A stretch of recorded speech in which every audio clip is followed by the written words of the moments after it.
বাগে জান্নাতের ফুল নিয়ে এসেছি, প্রিয় নবীর হাদিসে পাক নিয়ে এসেছি। আলহামদুলিল্লাহি রাব্বিল আলামিন ওয়াসসালাতু ওয়াসসালামু আলা সাইয়্যিদিল মুরসালিন, আম্মা বা'দ, ফাআউযু বিল্লাহি মিনাশ শাইতানির রাজীম। বিসমিল্লাহির রহমানির রহিম। আসসালাতু ওয়াসসালামু আলাইকা ইয়া রাসূলাল্লাহ ওয়া আলা আলিকা ওয়া আসহাবিকা ইয়া হাবিবাল্লাহ। আসসালাতু ওয়াসসালামু আলাইকা ইয়া নবিয়াল্লাহ ওয়া আলা আলিকা ওয়া আসহাবিকা ইয়া নূরাল্লাহ। প্রিয় ইসলামী ভাইরা এবং মাদানী চ্যানেলের দর্শকবৃন্দ, আবারও উপস্থিত হয়েছি অনুষ্ঠান হাদিসে কুদসি নিয়ে। এই অনুষ্ঠানে আপনাদের সকলকে স্বাগতম। আমরা এই অনুষ্ঠানে হাদিসে কুদসি শুনে থাকি এবং হাদিসে কুদসি থেকে শিক্ষা অর্জন করে থাকি এবং হাদিসে কুদসির সাথে সম্পর্ক রেখে যে কোরআনে পাকের আয়াত, হাদিসে মোবারকা এবং বুজুর্গানে দ্বীনের বাণী অথবা ঘটনাবলী যা রয়েছে তাও আমরা এই অনুষ্ঠানে শুনে থাকি। তো প্রিয় মাদানী চ্যানেলের দর্শকবৃন্দ, আজও ইনশাআল্লাহ আমরা হাদিসে কুদসি শ্রবণ করব। আসুন তার পূর্বে নবী করিম সাল্লাল্লাহু আলাইহি সাল্লামের প্রতি দরুদ শরীফের একটি ফজিলত শ্রবণ করে নেই। আল্লাহ পাকের প্রিয় হাবিব সাল্লাল্লাহু আলাইহি ওয়াসাল্লাম ইরশাদ করেন, কিয়ামতের দিন মানুষের মধ্যে আমার সবচেয়ে নৈকট্যশীল ব্যক্তি সেই হবে যে সবচেয়ে বেশি আমার উপর দরুদ শরীফ পাঠ করবে। সাল্লু আলাল হাবিব সাল্লাল্লাহু তাআলা আলা মুহাম্মদ সাল্লাল্লাহু আলাইহি ওয়া আলিহি ওয়াসাল্লাম। প্রিয় মাদানী চ্যানেলের দর্শকবৃন্দ, আমরা তো প্রত্যেকটি অনুষ্ঠানে এবং মাদানী চ্যানেলে যখনই যে অনুষ্ঠান হয় শুরুতেই আমরা দরুদ শরীফের ফজিলত শ্রবণ করি। তো ইনশাআল্লাহ আজকের আমাদের এই অনুষ্ঠানে আর আজকের পর্বে আমরা বিষয় রেখেছি দরুদ শরীফের গুরুত্ব। যেহেতু আমরা দরুদ শরীফের অনেক ফজিলত শ্রবণ করি, তো দরুদ শরীফের গুরুত্ব কতটুকু এই বিষয়ে আজকে আমরা হাদিসে কুদসি শ্রবণ করব। তো আসুন আমরা হাদিসে পাক শ্রবণ করি। আন আব্দুর রহমান ইবনে আউফিন ক্বালা খরাজা রাসূলুল্লাহি সাল্লাল্লাহু আলাইহি ওয়াসাল্লাম হাত্তা দাখালা নাখলান ফাসাজাদা ফাআতালা السجود حتى خشيت أن يكون الله تعالى قد توفاه قال فجئت أنظر فرجع رأسه فقال ما لك فذكرت له ذلك فقال إن جبريل عليه السلام قال لي ألا أبشرك أن الله عز وجل يقول لك من صلى عليك صلاة صليت عليه ومن سلم عليك سلمت عليه। মুসনাদে ইমাম আহমদ, হাদিস নং 1662, যার অনুবাদ হচ্ছে হযরতে আব্দুর রহমান ইবনে আউফ রাদিয়াল্লাহু আনহু থেকে বর্ণিত। তিনি বলেছেন যে একদা রাসূলুল্লাহ সাল্লাল্লাহু আলাইহি ওয়া আলিহি ওয়াসাল্লাম বাহিরে বের হলেন এবং নবী করিম সাল্লাল্লাহু আলাইহি ওয়াসাল্লাম একটি খেজুর বাগানে গিয়ে সেজদা করলেন। খেজুর বাগানের ভিতর গিয়ে সেজদা করলেন। সেজদা এত দীর্ঘ করলেন যে হযরতে আব্দুর রহমান ইবনে আউফ রাদিয়াল্লাহু আনহু বলেন যে আমি আশঙ্কা করলাম যে না জানি আল্লাহ পাক নবী করিম সাল্লাল্লাহু আলাইহি ওয়াসাল্লামকে ওয়াফাত দান করেছেন। মনে হয় তিনি বলেন যে আমি আশঙ্কা করলাম মনে হয় আল্লাহ পাক নবী করিম সাল্লাল্লাহু আলাইহি ওয়াসাল্লামকে এই সাজদা অবস্থায় ওয়াফাত দান করেছেন। তো হযরতে আব্দুর রহমান ইবনে আউফ রাদিয়াল্লাহু আনহু বলেন যে আমি এটা দেখার জন্য নবী করিম সাল্লাল্লাহু আলাইহি ওয়াসাল্লাম এর কাছে গেলাম। অতঃপর নবী করিম সাল্লাল্লাহু আলাইহি ওয়াসাল্লাম তখন মাথা উঠালেন, মাথা তুললেন এবং বললেন, হে আব্দুর রহমান, কি হয়েছে তোমার? তো আমি আমার মনের কথাটি বললাম যে ইয়া রাসূলুল্লাহ, আপনি এই বাগানে এসে সাজদা করলেন, এত দীর্ঘ সাজদা করলেন যে আমি তো ভয় পেলাম। আমি তো এই আশঙ্কা করলাম যে মনে হয় আল্লাহ তাআলা এই সাজদা অবস্থায় আপনার রূহ কবজ করে নিয়েছে, তখন নবী করিম রাউফুর রহিম সাল্লাল্লাহু আলাইহি ওয়া আলিহি ওয়াসাল্লাম ইরশাদ করলেন, জিবরাইল আলাইহিস সালাম আমাকে বলেছেন যে আমি কি আপনাকে এই সুসংবাদ দেব না যে আল্লাহ পাক আপনার ব্যাপারে বলেছেন যে আপনার উপর দরুদ পড়বে আমি তার উপর রহমত বর্ষণ করব। এটা আল্লাহ পাক বলেছেন। হযরত জিবরাইল আলাইহিস সালাম এসে নবী করিম আলাইহিস সালাতু ওয়াস সালামকে বলছেন যে আল্লাহ পাক বলেছেন যে যে আপনার উপর দরুদ পড়বে আমি তার উপর রহমত বর্ষণ করব, আর যে আপনার উপর সালাম পাঠাবে আমি তার উপর শান্তি বর্ষণ করব। তো প্রিয় মাদানী চ্যানেলের দর্শকবৃন্দ, হাদিসে কুদসিতে আমরা শুনতে পারলাম যে প্রিয় নবী সাল্লাল্লাহু আলাইহি ওয়াসাল্লামের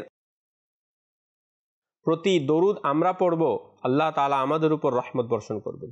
সালাম আমরা পড়ব নবী করিম সাল্লাল্লাহু আলাইহি ওয়াসাল্লামের উপর, আর আল্লাহ তাআলা আমাদের উপর শান্তি বর্ষণ করবেন।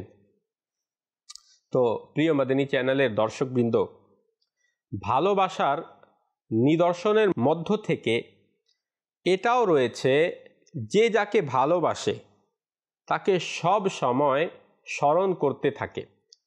হ্যাঁ, দরুদ শরীফ পাঠের মধ্যে নবী করিম সাল্লাল্লাহু আলাইহি ওয়াসাল্লামের স্মরণ রয়েছে। যখন আমরা নবী করিম সাল্লাল্লাহু আলাইহি ওয়াসাল্লামের উপর দরুদ শরীফ পাঠ করতে থাকব, এটা কি? এটা হচ্ছে নবী করিম সাল্লাল্লাহু আলাইহি ওয়াসাল্লামকে স্মরণ করা। আর যে যাকে ভালোবাসে সে তো তারই আলোচনা করতে থাকে, তারই কথা বলতে থাকে। নবী করিম সাল্লাল্লাহু আলাইহি ওয়াসাল্লাম নিজেই ইরশাদ করেছেন, মান আহাব্বা শাইআন আকসারা যিকরাহু, অর্থাৎ যে যাকে ভালোবাসে সে অধিক হারে তার আলোচনা করে, সে অধিক হারে তার জিকির করে। অতঃপর যে হুজুর সাল্লাল্লাহু আলাইহি ওয়াসাল্লামকে যত বেশি ভালোবাসবে সে তত বেশি হুজুর সাল্লাল্লাহু আলাইহি ওয়াসাল্লামের আলোচনা করবে, অর্থাৎ দরুদে পাক পাঠ করবে। দিন হোক কিংবা রাত, সকাল হোক কিংবা সন্ধ্যা, প্রত্যেকটা সময় সে নিজের কথাবার্তায়, নিজের বয়ানে, নিজের লিখনিতে নবী করিম সাল্লাল্লাহু আলাইহি ওয়াসাল্লামেরই আলোচনা করবে। আল্লাহ পাক হুজুর সাল্লাল্লাহু আলাইহি সাল্লামের এই জিকির এবং স্মরণকে তো সমুন্নত করেছেন। ওয়া রাফা'না লাকা যিকরাক, হে হাবিব আমি আপনার জন্য আপনার স্মরণকে সমুন্নত করলাম। তো এটা নবী করিম সাল্লাল্লাহু আলাইহি ওয়াসাল্লামের রহমত যে নবী করিম সাল্লাল্লাহু আলাইহি ওয়াসাল্লামের যে ব্যক্তি আলোচনা করে আল্লাহ তাআলা ওই ব্যক্তির মর্যাদাও বৃদ্ধি করে দেন। কি মোহাম্মদ সে वफा तूने तो हम तेरे हैं, ये जहां चीज है क्या लौह ও কলম तेरे, সুবহানাল্লাহ। যাই হোক, ভালোবাসার চাহিদাই হচ্ছে এটা যে দিন রাত সব সময় প্রিয় নবী সাল্লাল্লাহু আলাইহি ওয়াসাল্লামের প্রতি দরুদ শরীফ পাঠ করতে থাকা। হুজুর আকরাম সাল্লাল্লাহু আলাইহি ওয়াসাল্লাম এর আমাদের উপর অসংখ্য অনুগ্রহ রয়েছে। দুনিয়ায় এসেছেন তখনও আমাদের স্মরণ করেছেন, রব্বি হাবলি উম্মতি। মেরাজের রাত্রে আল্লাহ তাআলার দিদার করেছেন, আমাদেরকে স্মরণ করেছেন। আজও রওজা মুবারাকায় আমাদের জন্যই কি করছেন? কান্না করছেন। আল্লাহ তাআলার দরবারে আমাদের জন্য দোয়ায়ে মাগফিরাত করছেন। তো উম্মতিরও উচিত যে নবী করিম সাল্লাল্লাহু আলাইহি ওয়াসাল্লামের প্রতি সব সময় দরুদ ও সালাম পাঠ করতে থাকা, এবং এই দরুদ ও সালামের মাধ্যমে নবী করিম সাল্লাল্লাহু আলাইহি ওয়াসাল্লামকে স্মরণ করতে থাকা। আলা হযরত বলেন, जो ना भूला हम गरीबों को रजा, जो ना भूला हम गरीबों को रजा, याद उसकी अपनी आदत कीजिए। নবী করিম সাল্লাল্লাহু আলাইহি ওয়াসাল্লামের স্মরণকে নিজের অভ্যাস বানিয়ে নাও। অভ্যাস, মানুষের অভ্যাস থাকে না কোনো কাজ করার, সেই কাজ তাকে করতেই হবে, কারণ সেটা অভ্যাস হয়ে গেছে। ঠিক এই দরুদ শরীফ, দরুদ ও সালাম, এটারও অভ্যাস আমাদেরকে বানাতে হবে। আর এই অভ্যাস কেমন হওয়া চাই? তো কুরবান যান নবী করিম সাল্লাল্লাহু আলাইহি ওয়াসাল্লাম নিজেই ইরশাদ করেছেন। সুতরাং হযরত উবাই ইবনে কাব রাদিয়াল্লাহু তাআলা আনহু নবী করিম সাল্লাল্লাহু আলাইহি ওয়াসাল্লামের দরবারে আরজ করলেন, ইয়া রাসূলুল্লাহ ইন্নী আকসারুস সালাতা আলাইকা ফাকাম আজআলু লাকা মিন সালাতি। ইয়া রাসূলুল্লাহ সাল্লাল্লাহু আলাইহি ওয়াসাল্লাম, আমি আপনার প্রতি অধিক হারে দরুদ শরীফ পাঠ করি, তো আপনিই বলুন যে আমি কতটুকু দরুদ পড়ব। তো নবী করিম সাল্লাল্লাহু আলাইহি ওয়াসাল্লাম ইরশাদ করলেন, যত মন চায়। তো তিনি আরজ করলেন, সময়ের 4/1 অর্থাৎ আমার যে সময় রয়েছে সেটা 4/1 আপনার উপর দরুদ শরীফ পাঠ করব। প্রিয় নবী সাল্লাল্লাহু আলাইহি ওয়াসাল্লাম ইরশাদ করলেন, যত তোমার মন চায়, তবে আরও বেশি পড়লে তোমার জন্য উত্তম। তো তিনি আরজ করলেন, হযরত উবাই বিন কাব রাদিয়াল্লাহু আনহু, যে তাহলে অর্ধেক সময় অর্থাৎ সারাদিনে আমার যত সময় রয়েছে তার অর্ধেক সময় আপনার উপর দরুদ শরীফ পাঠ করব। প্রিয় নবী সাল্লাল্লাহু আলাইহি ওয়াসাল্লাম ইরশাদ করলেন, যত তোমার মন চায়, আর যদি এর চেয়েও বেশি পাঠ করো তাহলে তোমার জন্য উত্তম। তখন হযরত উবাই ইবনে কাব রাদিয়াল্লাহু আনহু আরজ করলেন, আজআলু লাকা সালাতি কুল্লাহা, আমি আমার সমস্ত সময় আপনার উপর দরুদ পাঠে ব্যয় করব। সমস্ত সময়, যত সময় রয়েছে সব সময় দরুদই পড়ব। এটা শুনে হুজুর আকরাম সাল্লাল্লাহু আলাইহি ওয়াসাল্লাম ইরশাদ করলেন, যদি এমনটা করবে তবে এই দরুদ শরীফ তোমার সকল দুঃখ কষ্ট দূর করার জন্য যথেষ্ট হবে। যত তোমার দুঃখ রয়েছে, যত কষ্ট আছে, পেরেশানি আছে, বিপদ আছে, আপদ আছে, সবগুলোকে দূর করার জন্য এই দরুদ শরীফই যথেষ্ট হবে। আর তোমার গুনাহের জন্য কাফারা হয়ে যাবে এই দরুদ শরীফ। সুবহানাল্লাহ। কোরআনে পাকে আল্লাহ তাআলা দরুদ শরীফ পাঠ করার ব্যাপারে কি ইরশাদ করেছেন? সূরা আহজাব আয়াত নং 56 আল্লাহ পাক ইরশাদ করেন, বিসমিল্লাহির রহমানির রহিম, ইন্নাল্লাহা ওয়া মালাইকাতাহু ইউসাল্লুনা আলান নবী ইয়া আইয়ুহাল্লাযীনা আমানু সাল্লু আলাইহি ওয়া সাল্লিমু তাসলিমা। অর্থাৎ নিশ্চয়ই আল্লাহ ও তার ফেরেশতাগণ দরুদ প্রেরণ করেন ওই অদৃশ্যের সংবাদদাতা নবীর প্রতি। হে ঈমানদারগণ, তার প্রতি দরুদ ও খুব সালাম প্রেরণ করো। দরুদও প্রেরণ করো এবং সালামও প্রেরণ করো, বেশি বেশি সালাম প্রেরণ করো। তো প্রিয় মাদিনী চ্যানেলের দর্শকবৃন্দ, এই আয়াতে আল্লাহ পাক নিজেই তার হাবিব সাল্লাল্লাহু আলাইহি ওয়াসাল্লামের প্রতি দরুদ শরীফ পাঠ করার, দরুদ ও সালাম বলতে গেলে সালাত ও সালাম পাঠ করার নির্দেশ দিয়েছেন, আদেশ দিয়েছেন, এবং বলছেন যে নিজেই আল্লাহ তাআলা তার হাবিব সাল্লাল্লাহু আলাইহি ওয়াসাল্লামের প্রতি দরুদ প্রেরণ করেন, তার ফেরেশতারাও প্রেরণ করে। তারপরে আমাদেরকেও বললেন, প্রত্যেক মজলিসে হুজুরে আকরাম সাল্লাল্লাহু আলাইহি ওয়াসাল্লামের নাম উল্লেখকারীর উপর এবং শ্রবণকারীর উপর একবার নবী করিম সাল্লাল্লাহু আলাইহি ওয়াসাল্লামের উপর দরুদ ও সালাম পাঠ করা ওয়াজিব। প্রত্যেকটা মজলিসে, যেখানেই আমরা বসি সেটা একটা মজলিস, অথবা কোনো জায়গায় বয়ান হচ্ছে, ইজতিমা হচ্ছে, এটা একটা মজলিস। এখানে নবী করিম সাল্লাল্লাহু আলাইহি ওয়াসাল্লামের যদি আলোচনা হয়, ওই আলোচনা করার সময় যখন নবী করিম সাল্লাল্লাহু আলাইহি ওয়াসাল্লামের নাম আসবে, একবার যে বয়ান করছে, যে নবী করিম সাল্লাল্লাহু আলাইহি ওয়াসাল্লামের নাম নিচ্ছে, তার উপর এবং শ্রোতা যারা শুনছে তার উপর দরুদ ও সালাম পাঠ করা ওয়াজিব একবার, অর্থাৎ সাল্লাল্লাহু আলাইহি ওয়াসাল্লাম। যদি আমরা এটা পাঠ করে নেই তাহলে এটাতে দরুদও আছে, সালামও আছে, তাহলে আদায় হয়ে যাবে। আর যদি এর অধিকবার আমরা পাঠ করি তাহলে এটা হবে মুস্তাহাব। এটাই হচ্ছে নির্ভরযোগ্য অভিমত।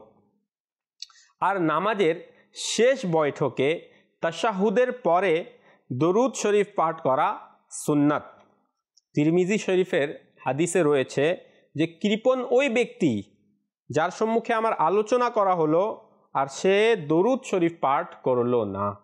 এবং হুজুর সাল্লাল্লাহু আলাইহি ওয়াসাল্লামের সাথে পরপরই তার বংশধর, সাহাবিগণ ও অন্যান্য মুমিনদের প্রতিও দরুদ প্রেরণ করা যেতে পারে, কিন্তু আলাদাভাবে হুজুর আকরাম সাল্লাল্লাহু আলাইহি ওয়াসাল্লাম ব্যতীত তাদের মধ্যে অন্য কারো উপর দরুদ পাঠ করা মাকরুহ, অর্থাৎ আলাদাভাবে কারো উপর দরুদ পাঠ করা যাবে না।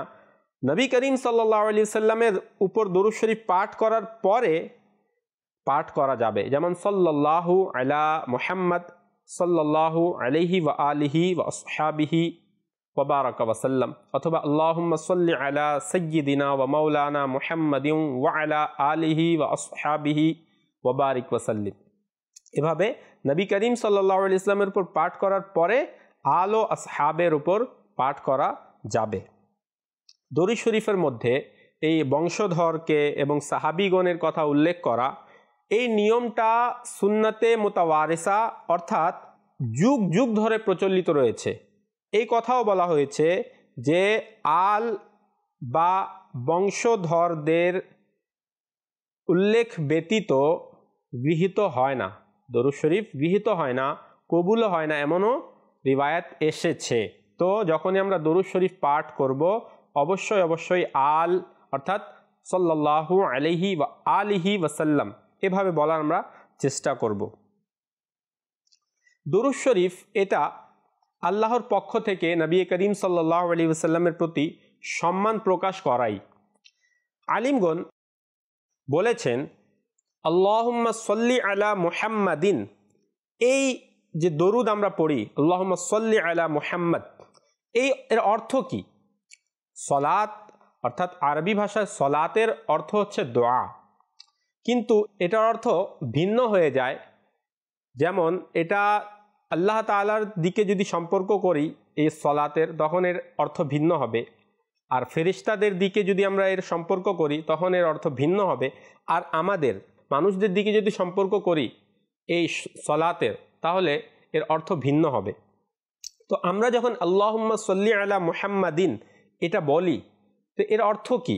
এর অর্থ এই যে হে আল্লাহ, আমরা বলছি আল্লাহর কাছে, হে আল্লাহ মুহাম্মদ সাল্লাল্লাহু আলাইহি ওয়াসাল্লামকে মহত্ব দান করো, দুনিয়ায় তার দ্বীনকে উন্নত করে ও তার দাওয়াত বা দ্বীনের প্রতি আহ্বানকে বিজয় দান করে, তার শরীয়তকে স্থায়িত্ব দান করে, আর পরকালে তার শাফায়াত গ্রহণ করে অর্থাৎ তার শাফায়াত কবুল করে, তার পুরস্কার বৃদ্ধি করে, পূর্ববর্তী ও পরবর্তীদের উপর তার শ্রেষ্ঠত্বকে প্রকাশ করে, এবং নবীগণ ও রাসূলগণ ফেরেশতাকুল এবং সমস্ত সৃষ্টির উপরে তার মর্যাদাকে উঁচু করে তাকে মহত্ব দান করো। সুবহানাল্লাহ। আমরা একবার দরুদ শরীফ পাঠ করি আর এতগুলো দোয়া আমরা আল্লাহ তাআলার দরবারে করি।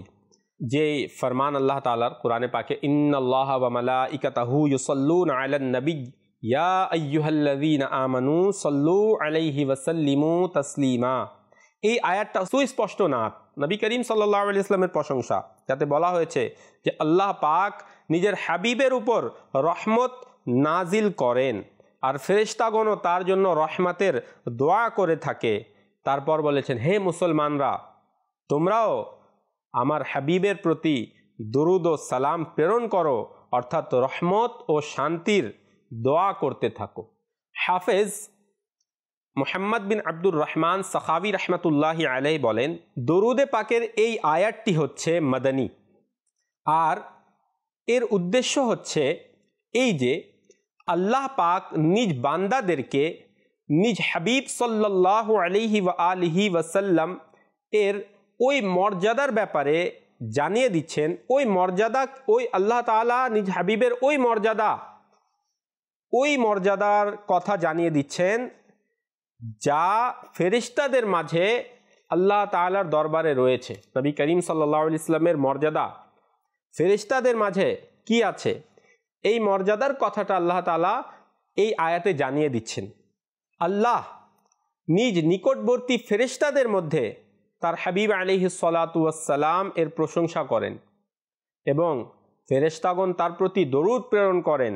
অতঃপর দুনিয়াবাসীদেরকেও আদেশ দিলেন যেন তারাও তার হাবিব সাল্লাল্লাহু আলাইহি ওয়াসাল্লামের প্রতি সালাত ও সালাম প্রেরণ করে, যাতে নিম্ন জগৎ অর্থাৎ পৃথিবীবাসী ও আসমানি জগতের সকল মখলুক অর্থাৎ যত ফেরেশতা রয়েছে সকলের সানা অর্থাৎ গুণকীর্তন প্রশংসা, জমিনবাসীর প্রশংসা এবং আসমানবাসীর প্রশংসা সব কিছু প্রিয় নবী সাল্লাল্লাহু আলাইহি ওয়াসাল্লামের উপর একত্রিত হয়ে যায়। এই জন্য আল্লাহ তাআলার ফেরেশতারাও দরুদ শরীফ পাঠ করে, আর আমরাও নবী করিম সাল্লাল্লাহু আলাইহি ওয়াসাল্লামের উপর দরুদ শরীফ পাঠ করি। তিনি আরও বলেন, এই আয়াতে ইউসাল্লুন এর সিগা আনা হয়েছে। আর এটা সর্বদার প্রতি প্রমাণ বহন করে, যাতে কথা বোঝা যায় যে আল্লাহ ও তার ফেরেশতাগণ সর্বদা নবী করিম সাল্লাল্লাহু আলাইহি ওয়াসাল্লামের উপর দরুদ শরীফ প্রেরণ করেন। এই আয়াতে ফেরেশতাদের কথা বলা হয়েছে যে ফেরেশতারা নবী করিম সাল্লাল্লাহু আলাইহি ওয়াসাল্লামের প্রতি দরুদ প্রেরণ করে। আল্লাহ তাআলার ফেরেশতাদের সংখ্যা কত আমরা কি জানি? এই ব্যাপারে আল্লাহ পাক নিজেই কোরআনে পাকে ইরশাদ করেছেন, আর আপনার প্রতিপালকের বাহিনী সম্বন্ধে তিনি ব্যতীত অন্য কেউ জানে না। অর্থাৎ আল্লাহ তাআলার বাহিনী, আল্লাহ তাআলার যে ফেরেশতাগণ রয়েছেন তাদের সম্বন্ধে আল্লাহ ব্যতীত আর কেউই জানে না। ফেরেশতাদের সংখ্যা আল্লাহ ব্যতীত কেউ গণনা করতে পারবে না। ফেরেশতাদের অনেকগুলো প্রকার আছে। সেই সকল ফেরেশতাদেরকে আল্লাহ পাক নিজ হাবিব সাল্লাল্লাহু আলাইহি ওয়াসাল্লামের প্রতি দরুদ ও সালাম প্রেরণে ব্যস্ত রেখেছেন। দরুদ ও সালাম প্রেরণের মধ্যে আল্লাহ তাআলা ব্যস্ত রেখেছেন। ফেরেশতাদের হাজার হাজার প্রকার আছে। মালাইকায়ে মুকাররাবিন, আল্লাহ তাআলার নিকটবর্তী ফেরেশতাগণ, আরশ বাহনকারী ফেরেশতাগণ, 7 আসমানে অবস্থানকারী ফেরেশতাগণ, জাহান্নামের দারুগা, জান্নাতের পাহারাদার, মানুষের নিরাপত্তা দানকারী ফেরেশতাগণ, আল্লাহ তাআলার আদেশে যারা মানুষের হিফাজত করে, মানুষের জন্ম নেয়ার পূর্বে যারা মানুষের আকৃতি বানায় এই ফেরেশতাগণ, শরীরে রূহ ফুৎকার দেওয়ার কাজে যারা নিয়োজিত রয়েছে এই ফেরেশতাগণ, রূহ কবজের জন্য যারা নিয়োজিত রয়েছে, আকাশে যারা মেঘ চালিয়ে যারা এক দিক থেকে আরেক দিক নিয়ে যায় এই ফেরেশতাগণ, বৃষ্টি বর্ষণ করে তারপরে ফসল উৎপাদন করে এই কাজে যারা নিয়োজিত রয়েছে, অনেক প্রকার রয়েছে ফেরেশতাদের, অনেক প্রকার রয়েছে। হযরতে আয়েশা সিদ্দিকা রাদিয়াল্লাহু তাআলা আনহা তার হাদিসে রয়েছে যে 7 আসমানে এমন কোনো জায়গায় নেই, এক বিগত জায়গাও নেই যেখানে কোনো ফেরেশতা কিয়ামে নেই অথবা রুকুতে নেই অথবা সেজদাতে নেই। অর্থাৎ এত ফেরেশতা রয়েছে। আমরা জানি যে আসমান কত বড়, এক আসমান থেকে আরেক আসমানে দূরত্ব হচ্ছে 500 বছর। আমরা একটু অনুমান করি আল্লাহ তাআলার কত ফেরেশতা রয়েছে। সবাই আমাদের নবী করিম সাল্লাল্লাহু আলাইহি ওয়াসাল্লামের প্রতি দরুদ প্রেরণ করছে, তো আমরা উম্মতি হয়ে কেন দরুদ প্রেরণ করব না? আল্লাহ তাআলা নিজেই নিজ হাবিবের উপর রহমত বর্ষণ করছেন। পূর্ববর্তী ও পরবর্তীদের সর্বশেষ আশা এটাই থাকে যে তারা যেন আল্লাহ তাআলার বিশেষ একটি রহমত পেয়ে যায়। আর কোনো জ্ঞানীকে যদি প্রশ্ন করা হয় যে সকল সৃষ্টির নেকি তোমার আমল নামায় দিয়ে দেয়া হয়, এটা তোমার জন্য অনেক পছন্দনীয়, নাকি আল্লাহ তাআলার একটি বিশেষ রহমত তোমার উপর অবতীর্ণ হবে এটা পছন্দনীয়? তো সে অবশ্যই এটাই বলবে যে আল্লাহ তাআলার একটি বিশেষ রহমত এটাই আমার জন্য অনেক বেশি পছন্দনীয়। তো একটু অনুমান করুন এবং নবী করিম সাল্লাল্লাহু আলাইহি ওয়াসাল্লামের সত্তার মহত্ব ও মর্যাদা সম্পর্কে একটু অনুমান করুন, যার উপর রব তাআলা আল্লাহ পাক ও তার ফেরেশতাগণ সর্বদা দরুদ প্রেরণ করছেন। আল্লাহু আকবার। তো আবু মুহাম্মদ মারজানি রাহমাতুল্লাহি আলাইহি বলেন যে নবীর প্রতি দরুদ শরীফ পাঠের উপকারিতা বাস্তবে তোমার দিকেই ফিরে আসে, যেন তুমি নিজের জন্যই দোয়া করছো। আমরা তো আল্লাহ তাআলার নিকট নবী করিম সাল্লাল্লাহু আলাইহি ওয়াসাল্লামের জন্য দোয়া করছি দরুদে, কিন্তু তিনি বলেন না, এটা তোমার দিকেই ফিরে আসছে, এই উপকারিতা তোমারই লাভ হচ্ছে। তুমি দরুদ পড়ো, তোমার উপর রহমত বর্ষিত হয়, আল্লাহ তাআলাও রাজি হন, নবী করিম সাল্লাল্লাহু আলাইহি ওয়াসাল্লামও তোমার প্রতি রাজি হন। কিয়ামতের দিন এর ওসিলায় নবী করিম সাল্লাল্লাহু আলাইহি ওয়াসাল্লামের শাফাআত নসিব হবে। একটি মাসআলা শুনে নিন যে আমরা শুনলাম যে যেখানেই নবী করিম সাল্লাল্লাহু আলাইহি ওয়াসাল্লামের নাম নেওয়া হবে দরুদ শরীফ অবশ্যই পাঠ করতে হবে। তো খুতবার সময় যদি হুজুর সাল্লাল্লাহু আলাইহি ওয়াসাল্লামের নাম নেওয়া হয় আর আমরা যদি নাম শুনি, তো আমরা মুখ থেকে দরুদ শরীফ সে সময় পাঠ করব না, মনে মনে পাঠ করব, কেননা খুতবার সময় চুপ থাকা ফরজ। এই আয়াতে আল্লাহ পাক দরুদ ও সালামের নির্দেশ যে দিয়েছেন, কোনো সময় নির্ধারণ করেননি যে এই সময় পাঠ করবে, এই সময় পাঠ করবে না, অথবা দাঁড়িয়ে পাঠ করবে বসে পাঠ করবে না, অথবা বসে পাঠ করবে দাঁড়িয়ে পাঠ করবে না, এমন কোনো কিছু আল্লাহ তাআলা ইরশাদ করেননি। বোঝা গেল যে দাঁড়িয়ে হোক বসে বসে হোক, যেখানে ইচ্ছা যেভাবে ইচ্ছা নামাজের পূর্বে, নামাজের পরে, আজানের পূর্বে, আজানের পরে, চলতে ফিরতে, উঠতে বসতে সব জায়গায় আমরা কি করতে পারবো? সর্বদা দরুদ শরীফ পাঠ করতে পারবো, অজু সহকারে অথবা অজু বিহীন, যেভাবেই আমরা চাই আমরা দরুদ শরীফ পাঠ করতে পারবো। তবে কোনো জায়গায় যদি নাপাকি রয়েছে অথবা অপবিত্র স্থান, সেখানে আমরা কি করব? সেখানে আমরা আল্লাহ রসুলের নাম মুখে আনবো না। এমন কোনো জায়গা যেখানে নাপাকি অথবা অপবিত্র স্থানে আমরা আল্লাহ এবং রসুলের নাম আমরা নিব না। এছাড়া যেখানেই থাকি না কেন, যেভাবেই থাকি না কেন, আমরা দরুদ শরীফ পাঠ করতে থাকব। আর এই দরুদ শরীফটা ইনশাআল্লাহ আমাদের নাজাতের মাধ্যম হয়ে যাবে ইনশাআল্লাহ। তো আমরা যা শুনেছি, আল্লাহ পাক আমাদের সকলকে এর উপর আমল করার তৌফিক দান করুন ইনশাআল্লাহ। প্রিয় মাদিনী চ্যানেলের দর্শকবৃন্দ, দরুদ শরীফের ব্যাপারে আরও অনেক কিছু আলোচনা রয়েছে ইনশাআল্লাহ। আগামী পর্বে আবারও আমরা দরুদ শরীফের ফজিলত সম্পর্কে শুনব। ততক্ষণ ভালো থাকুন, সুস্থ থাকুন, মাদিনী চ্যানেল দেখতে থাকুন। সাল্লু আলাল হাবিব সাল্লাল্লাহু তাআলা আলা মুহাম্মদ সাল্লাল্লাহু আলাইহি ওয়া আলিহি ওয়াসাল্লাম। বাগে জান্নাতের ফুল নিয়ে এসেছি, প্রিয় নবীর হাদিসে পাক